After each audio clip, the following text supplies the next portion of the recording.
Hi, everyone, and happy Friday. Welcome to the Wall Street Blockchain Alliance's Crypto Roundup for April 17th, 2026. Ron Quaranta here with my amazing friends and co-hosts, David Brill and Josh Clayman.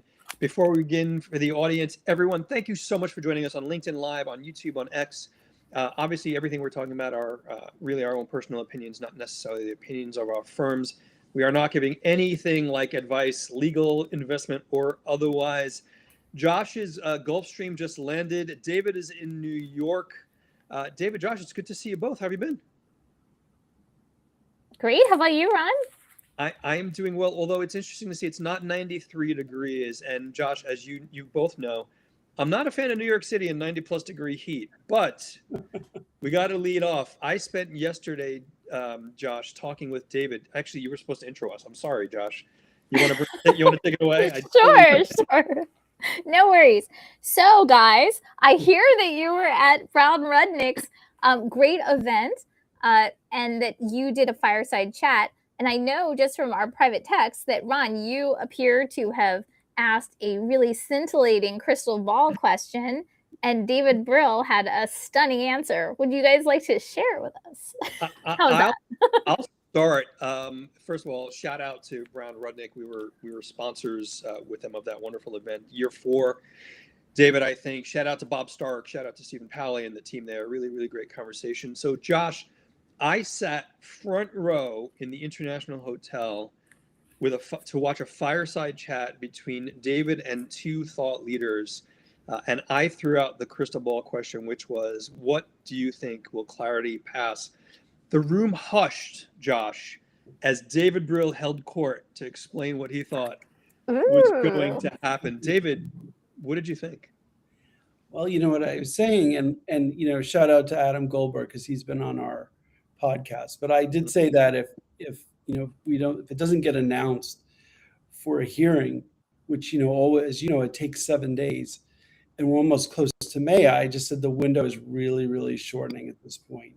And one thing that other commentators have mentioned, that I mentioned also, is that, how much time is the public really going to get to digest the draft if it's not, put out, or if it's not shared, until the end of April? It could be that we're all some of us are at the Bitcoin 2026 conference, and then they have the hearing on like May 1st or something, or April 29th. Maybe we're at consensus when we finally get a look. And if we think it's going to get approved in May, or, passed in May, the calendar, like Adam is saying, is just really, really not being our friend. Adam Goldberg, shout out if I could, Josh. If you're watching, let us know what you think. And I called it the crystal ball, and David was like more like a magic 8 ball, Josh, which was interesting. But I just want to put one thing forward for the audience. Josh, you and I have seen this. It's true when Josh is on stage. It's true when David's on stage.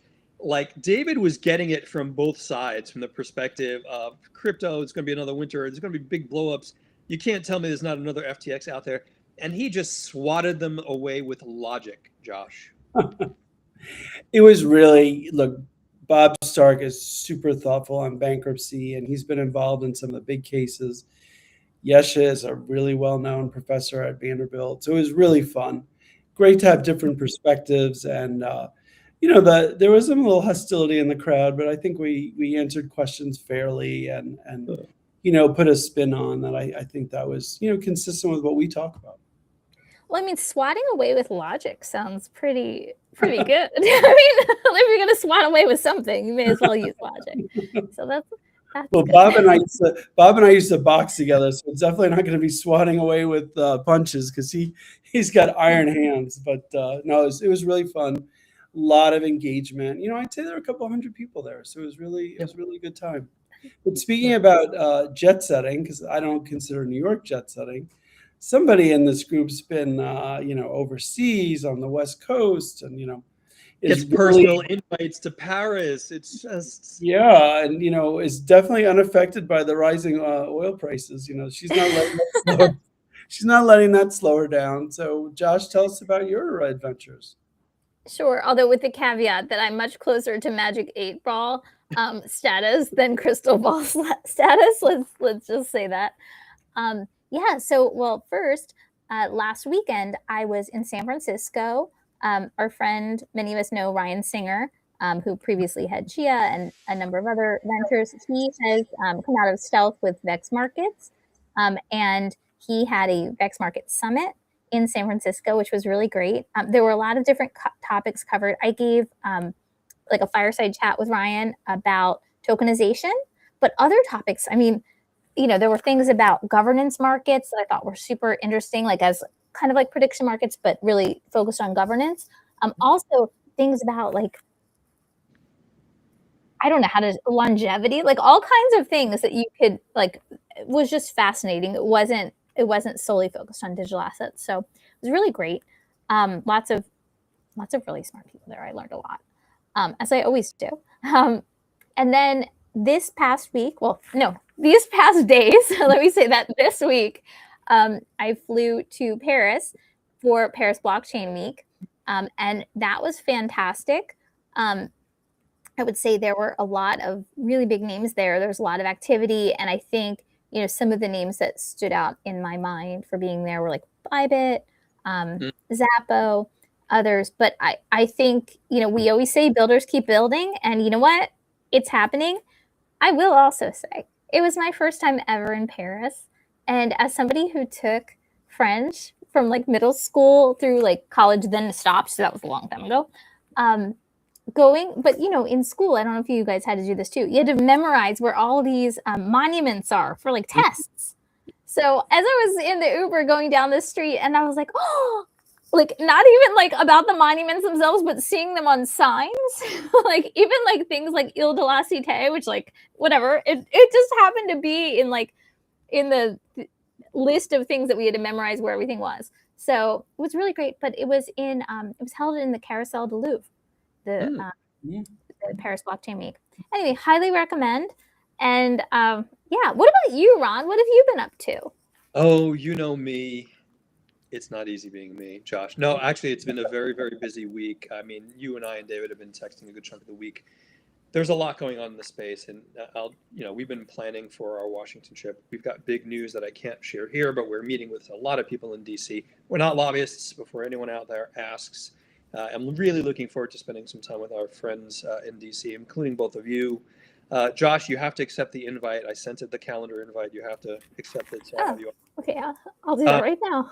Preparing for Consensus, which is coming up as well, and Dwayne Mars. That was not me, by the way. That was me. That was me this time. I own that. Preparing to join our friends at Consensus. Dwayne Mars, our latest corporate member, Steve Rutenberg, and Mauro and the team there, they're going to be hosting us for an offside kind of cocktail and networking reception. So there's a lot going on in this space. Josh, can I go back to one thing? Can I talk about David on stage again for a minute? You can go back to anything, of course. David walks off stage, and I look at the prices, and Bitcoin starts rising. And as of this morning, we've got the geopolitical stuff to talk about. But this is my hypothesis. There is a contingent in the Bitcoin world that listens to David Brill, and when he says something, they act on it. He got off stage, and Bitcoin started rising. We're at 78,000 now. So I plan to prove this thesis correct, David. But yeah, Josh, a lot of what I've really been focused on is we've got so many working groups. We're announcing 2 new working groups coming up. And across all of those working groups, the question keeps coming up. What are the markets doing, and how is it impacting the vertical we're looking at? David, I'd love if we could to pivot a little bit to the geopolitics of it. I know the three of us avoid talking political party affiliation items, but there's been a lot of news, and I guess my curiosity is, is there a resistance level we should be looking out for given some of the news? Yeah, I want to answer that. I did want to ask Josh one question. I think one of the reasons why Bitcoin's going up is that Josh took all of her Bitcoin off exchange when she was in Paris. So Josh, can you use Bitcoin in Paris to go shopping? I mean, I'm sure you could use it for a lot of things. I actually was going to ask you, David, were you wearing your head-to-toe orange suit? Wow. I did not expect this call to go. No, but my co-host Bob Stark was so well dressed, and I was in a blazer, and I look good, but he just looked sharp, like literally. The zoot suit going on. Gordon Gecko 2026. So Bob was styling. But going to your question, Ron, I was listening to a couple of different podcasts this morning, and this has been for the broader market. This V-shaped recovery has been the fastest sort of 10%, either on record or in the top three. And so, Bitcoin sort of following along, but it is a little hard to reconcile because, we still have the oil issue with the Strait of Hormuz, and, oil is still elevated. And obviously that causes some kind of demand destruction, but yet the market's sort of like, okay, we've moved on. And, Bitcoin's broken through 76K. And really, right now, like 80,000 is a place I think people are looking at as something to see. And also, like on a weekly level, where we close is very important too. If we close above 76. I'll point out for the crowd, Josh, if I could, that the live monitor, we're at 77.9 and holding, although volume seems to thin out a little bit at 80,000. David, Josh, go ahead. So just a question, in your view, guys, we always talk about, you guys often talk about the data, right? And the lag in the data. Let's just be clear about who the experts are. I'm not counted in that. But the data that we talked about a couple of weeks ago or a few weeks ago that was so mystifying this time, like even more mystifying than usual. Do you think the data is having any effect on what we're seeing now, or is there some sort of other influence that's happening? Like, what do you think it is? Ooh, David, I'll start, but I'd love you to tell me where you agree or disagree. And like Josh, first of all, I do count you in the expert category for all of this. Expert in training. Expert. It's when we look at the broad scope of crypto in the marketplace, it's not a standalone, isolated ecosystem. So when we talk about geopolitics, when we talk about macroeconomics, it really all plays into how markets are evolving, how they're moving, including the crypto markets. And Josh, you're alluding to some of the economic data that David and I bash on all the time because it's not the data, it's the revisions. But I think so much of the marketplace has gotten used to that fact, Josh, of it's not just the data, it's the revisions, that they're more comfortable planning for it. And I also think there's a forward-looking component to all of this. And I was thinking about this question without warning. So thank you, Josh. You read my mind earlier today. Jobless claims, I think it was yesterday, jobless claims came in at 207. David, I think they were supposed to be 215 or 220, depending on estimates. But I started looking at some of the futures data as well. Like December futures for oil are below 75.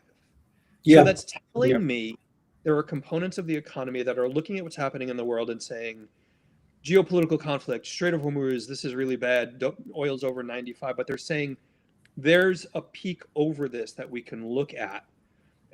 Jobless data seems to point that the economy is not collapsing. Corporate earnings, David, are really sort of holding their own in a world where people are saying AI is going to fire everybody. I think the message is not as ugly as people think, and I think markets are responding to that. I do think that the layoffs are continuing, maybe a little more stealthily. I think because some of the big companies got some significant blowback. I think Block got a lot of blowback after that, their big layoff. And then, Oracle got some blowback for their large layoff. So I think they are still going on more stealthily. But, I guess my question is, gas prices are up significantly. Like, is that hurting consumer spending or not? Not at the high end, but I just wonder, is it hurting it at the middle and lower end? And then I also want to say, totally agree with you about December, and that I do believe that, the administration wants the most favorable environment to exist before midterms. And so I think that the lower price for oil in December makes a lot of sense. Let me add one thing to that, if I could, Josh and David. 100%. David, I'm with you, and we've talked about K-shaped economy, and we've talked about the low income levels that are really impacted by core CPI, by CPI issues, not core, but energy and food, for example. But there is a transitory aspect to some of this. I would argue that people don't get hit very hard when gas prices rise unless it's a prolonged period of time. Meaning more than a month, for example. And I know I'm nitpicking here, but there seems to be like sunlight over the hill of some of this in some perspectives. I mean, look, clearly we all want it to be lower. Yeah, of course. I just wonder because, I saw like gas got to like $8 or $9 in California. I know I saw it for something in Florida. I agree. And I do agree it's going to get resolved. I just wonder if we do see some drop off maybe for a month or two where people will have to reallocate what there's that. Yeah. May I jump in? Please. So, as you guys know, I'm a non-driver, so the When you're gas chauffeur, prices you don't don't. have to worry about it. I mean, Uber and Lyft, I'm keeping them in business. Seriously, if you actually look at my annual expenditures, that's like a large chunk of it. So, though, one thing that I think is moving the needle for people 100%, at least in the state in which I live, New Jersey, and I know you're also in New Jersey, is electricity and gas prices, like the utilities have gone insane. And I see it all across social media, like for like, how you have your town or the local towns and it's like, what's up in so-and-so place. But I even see it in my own bill. Like the delivery charge is crazy. And then you see your actual utilization. And at least from what I've seen and other people that I've talked to, it's like a fraction of the actual delivery charge. So I know like the governor is trying to do whatever she can, I suppose. But, with data centers and other sorts of things, I think that is something that is very much eating into people spending, because it might not be as transparent to people, but some of these increases could very well be like doubling what someone's mortgage would be, but just in utilities. It's tough because, and I make this joke because it's the only way for me to rationalize it. When the gas bills were coming in over the winter, my wife would be like, "Let's raise the heat," and I'm like, I became my father, David. I'm like, "No, wear a sweater. We don't need to raise the heat." Me too. I have to, like icicles. I have to say, the electric bills in Florida are really reasonable. He's killing me. He's doing it again, Josh. He's they're doing it. really reasonable. That AC's pumping all year long, and it's really reasonable. So I got to say. But look, I think there are a lot of taxes too that they're, like you said, the delivery fees and the taxes. And I read somewhere that California is like $4 worth of taxes in gasoline or something like that. So I could see that being prohibitive. I mean, I'm gonna go political, not political party on this, but I'm gonna go consequences on this, David. The Journal had a great article about this, which might have been an op-ed. So anyone who's like not fans of Journal, forgive me. But it was very much tied to the idea that California, because of their green initiatives, cut off pipelines and cut off some refinery work, and now they're stuck importing oil. And they're stuck importing oil, but some of them can't dock or do the unloading in California, so they have to come from the Gulf of Mexico. I'm probably screwing that up, so forgive me, but there are reasons California gas and oil are as expensive as they are, not directly tied to the fact that oil is $90 a barrel. No, I agree. I'm totally with you, Ron. And I'll try and not stay political. I'll try and, not be political, but I didn't mean to lure you into that. I apologize. No. I just think California is going to face a reckoning at some point. Yep. Ryan Soriano, shout out. Thanks for watching. In the UK, we pay an average of £250 for our electricity bills. Happens for years. I'm just going to move to the UK. I don't. No, that's a lot. £250 on average. Oh, for electricity bills. I think for a month, I think he's saying. Yeah. My gas bill was double that, but that was a cold winter. Okay. Yeah, my gas and electric have been Thank you. Crazy. So that actually does sound like a bargain relative to what I've been. I saw that. I'm ready to relocate. Yeah, but I would just say, like, I think New Jersey, Ron, correct me if I'm wrong. And sorry for everyone in the audience who's like, we really don't care about New Jersey. But I think I had seen something. I don't really care that much about New Jersey either. Let's be clear. It's harder for me to care at this point, but go ahead. But yeah, I think I saw something about like there's going to be a removal of certain restrictions on nuclear and things like that. Nuclear power, opening nuclear power plants or something like that, just to try and have other services. Ryan, thanks for the clarification. 250 pounds per month, pretty high. Move to New Jersey and you'll see it's even worse here. But apparently great in Florida. Yes. So- He's got to stop throwing Florida at us, Josh. It's starting to really kill me. Florida, Michigan. We've got high-speed rail. All right. Thanks, David. It's really nice, Ron. You can take it sometime. I'd love Florida if it weren't so damn hot most of the time. You know, Guys- yeah. Go. Sorry. Go No. Go on about Florida. No. Go on about Florida again, David. Well, no, I was going to make a joke that I wish the altcoins were hot because that's one part of the market that is just, feeling very unloved right now. So that's something that was on my mind because Bitcoin's had a nice run.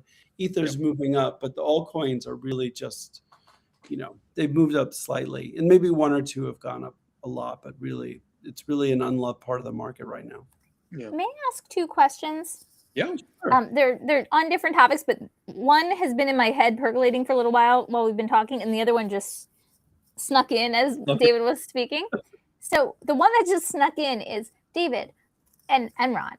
Did we see any kind of a bump in price of altcoins following the SEC's March guidance that specified, digital commodities and actually named 15 digital assets? Was there at that point any kind of an increase? And if so, did that stick around? Did it dissipate? Like what are we seeing? It definitely dissipated. I'd have to go back and look. I think obviously regulatory clarity for those tokens is great. I think, the guidance is also really helpful, the interpretive guidance. So I think in a normal market, they would have bumped meaningfully. But in this market right now, they really on a small level. So I would say if they did get a bounce, it retraced. And we're slowly getting a little, bounce in altcoins right now, but not anything near where Bitcoin is or Ethereum. And I know Ron is still 90% away from his dollar target for Doge. I don't know that I'm being unreasonable wanting Doge at $1. I just, a man can dream, David. Yeah, absolutely. We're here to support you. Dream on, Ron. We're here to support you 100%. By the way, David, I want to point out, Josh started this with, David, I have a question for you and Ron. Because I was, because he had just talked about all. Okay, Ron, I have a question for you and David.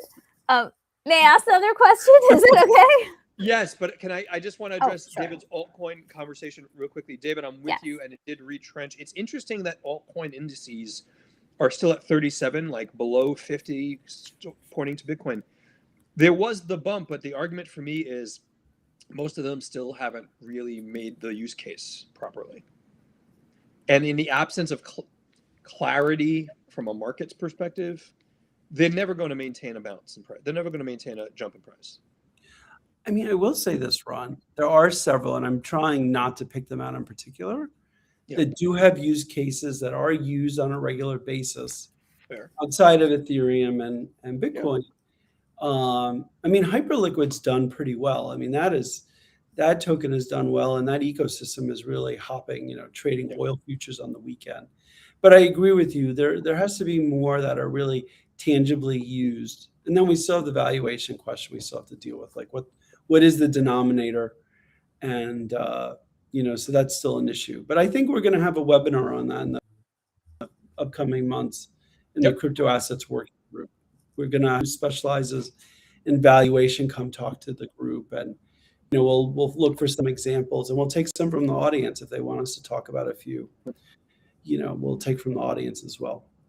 David and I were planning stuff this morning, Josh. We missed you at the chair call. Oh, well, I'm sorry. I had a clash, as they say. What was your other question? So my other question was, thank you, Ron, for throwing me off. I'm just kidding. Okay, my question is for Ron and David, which is, and you guys kind of looped back to this, about clarity.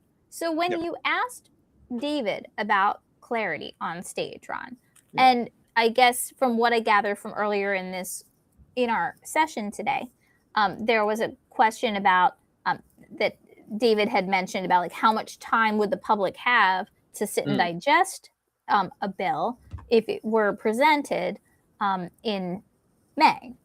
And one question I have, I guess, for both of you is, to what extent, after all of this, because we've seen clarity coming now for years, right? Clarity has been like the mirage in the desert or whatever that we're all walking towards with the hopes that it will actually be there when we get there. With all respect, I'm just being silly right now. I know people have been working on it super hard for years. But I guess what I'm saying is, in the event that we do get it, do you feel that, or do you think that the public really will need that much time to digest it? And or, I mean, take away the and or. I mean, we've seen so much pre-negotiating back and forth by relevant parties and relevant market participants about this. Do we think at this point that it's going to come out in a way that if the various parties have signaled their agreement to it in the back end, which I imagine would have to happen before it actually, makes it all the way out? Yeah. Do you think that, so we'll have the bank lobby covered, we'll have crypto folks having weighed in. Do you think that the rest of the public is going to be weighing in that much, or that would stop it? I mean, David, I'd love your thoughts on this. And Josh, it's a really good question, because I doubt my great aunt is going to be reviewing the final draft of the Clarity bill. Weirdos like the three of us will be reviewing it. Adam Goldberg and half of the WSBA membership, I'm sure. Dina, so many others will be reviewing it. I think what people will be on the lookout for is how off target it is on some of the expectations that they're hoping for in Clarity. Meaning, how off are we on yield? Is it so bad a solution for yield that everything that's been built and all of the conversations within the frameworks of things SEC and CFTC have put forward are off? I think that's what they're looking for, the big major sticking points. Everything else is devil in the details. I'm going to add on. Go ahead, Josh. Oh, I was just going to jump in for a second. Oh, thank you, Ryan. Bye, Ryan. Come back. Good luck on your meeting with investors. So, yeah, I guess what I'm wondering, though, on that point, and then, David, I'd love to hear your thoughts, too, on this, and also what you were about to say, is the yield point. I mean, at this point, yield has been exhaustively, covered. I mean, do you think that it's likely that something would come to the point of being able to potentially be passed writ large if people hadn't, with very strong views either way about yield, if some kind of compromise hadn't been reached? So I mean, I got to imagine a compromise had to be reached. I just don't know what it is. Yeah. David, go ahead. I cut you off, buddy. No, it's okay. Also, we still don't know what's the final language in there about DeFi. And I think a lot of people care about that. So when we were talking about the crowd, I was really alluding to sort of our, core group in the industry who will want to see, what regulations are out there about DeFi. Also, we have to make sure that things don't get put in there that may, haven't been seen the light of day, that come as surprises to people. Yeah. We don't want to see some draconian AML KYC language in there. So I just think, I hate saying the devil's in the details, but truly the devil's in the details. And look, I think a bill as important as this needs the light of day for a little while for the rest of us, to really get to see and analyze. And also sometimes the language, even if there's a compromise, the language may not be as precise as we need it to be in some places, or it may be imprecise intentionally for some reason. So I think there's a lot of that needs to see the light of day, and for a number of us to be able to weigh in on that. To that point, though, Josh, I think it's important for us to remember, the reason I would be very disappointed if we don't get Clarity passed, which is arguably looking more and more likely, is let's remember where we started the conversation earlier in the year about Clarity.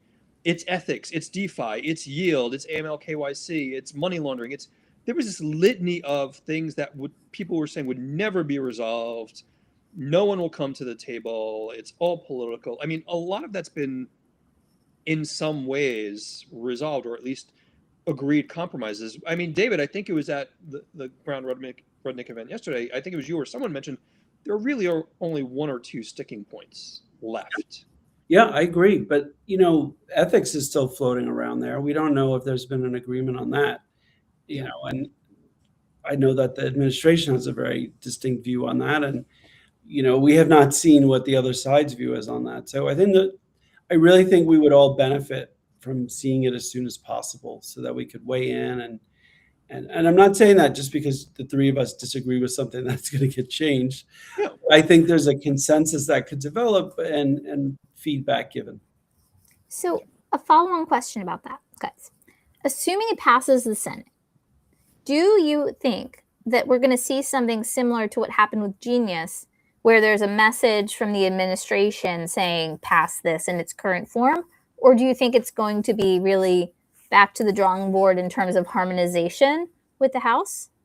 No, I think unless something comes out of left field that the White House wasn't expecting, and they will then weigh in with arguably significant pressure, I think we're past that point. Unless, David, whatever's passed is so egregiously off that the White House feels they have to weigh in. No, I think it's going to be like Genius.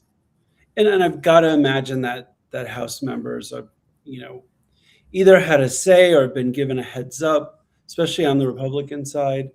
So that's what I would like to believe. I shouldn't say I have to believe. I would like to believe that they've, been given a heads up, and so there are no showstoppers that will surprise them. And can I add one thing to that, Josh? I mean, we've talked about our Washington trip, and again, we joke about politics. It's not a joke, but we try to joke about it. But for years, the three of us and so many people in the industry have been saying it should be nonpartisan. And when you look at the agenda that you and I and David and some others have when we go to DC, we're not lobbyists, just saying it again, folks. That's a really nonpartisan group of people, a bipartisan group of people that we're meeting with, which tells me there's a real interest in doing things correctly for the industry in Washington. Yeah, no, I agree. And also look, the sophistication level of the conversations we had last time we were there, were noticeably different. And I think that's probably just continuing to elevate. So I think it'll be I'm really excited about going down there and just, having these conversations. And, we can, at some point, I was about to slip up and say one of them, but just that we'll be meeting with real decision makers and people in the process. And we'll be able to come back to folks here on the podcast and share that with them. I remember our first meeting, Josh and David, post the new administration with a group in a regulator, and I just knocked off my feet, like at how in-depth some of their questions were. Yeah. And I think also, when I think about our last time going down to DC last year for a big, not saying that people haven't gone down since, right, in different capacities, but just when we went down last time, some of the questions, that were posed to us, now we've seen, I mean, it's amazing to see the progress that has been happening at the regulatory level, where, questions about like Howie and classification and things like that, right? And now we have, we have guidance. So I think that's, it's been great not only to see an interest and an appetite to help solve the problems, but actually action in having, moved the needle for the U.S. regulatory landscape, and getting towards that, even in the absence of legislative level certainty, right? Yeah. By the way, so this is another thing that popped into my head when David had mentioned Hyperliquid. So I think I read somewhere, I don't know if this is an accurate number, I believe it might be, but something like, in its first year or so, that in the last year, that Hyperliquid posted something like 900 million in profits. something really, really exceptional. So Yeah. I'm wondering, what is driving this? Like, obviously, smart people, all sorts of entrepreneurial.